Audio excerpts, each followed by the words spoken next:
గొంగట్లో అన్నం తింటూ వెంట్రుకలు ఏరుకుంటున్నట్టు పరిస్థితి. రేషన్ బియ్యంలో తిలాపాపం తలా పిడికెడు, ఇది అనేక సార్లు మాట్లాడుకుంటున్నాం. ఓవరాల్గా ఆంధ్రప్రదేశ్ ఆర్థిక వ్యవస్థ మీద దెబ్బ కట్టుకోకుండా చూసుకోండి. ఇక్కడ ఒక లేయర్స్ ఉంటాయి.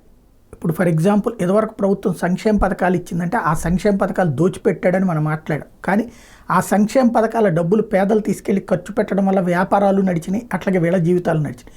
ఇప్పుడు అది లేకపోతే వ్యాపారాల పరిస్థితి ఎట్లుందో జీఎస్టీ మైనస్ చూపెడుతోంది.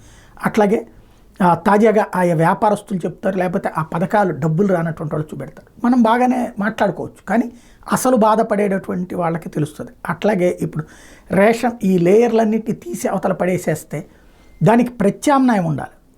అదే అక్రమంగా ఇవ్వమని ఎవడూ చెప్పడు, కాబట్టి దానికి ప్రత్యామ్నాయం ఉండాలి. సన్న బియ్యం ఇచ్చి తినిపించడం, లేదంటే ఆ డబ్బులు ఇచ్చి వాళ్ళని ఈ బాధల నుంచి విముక్తి చేయటం.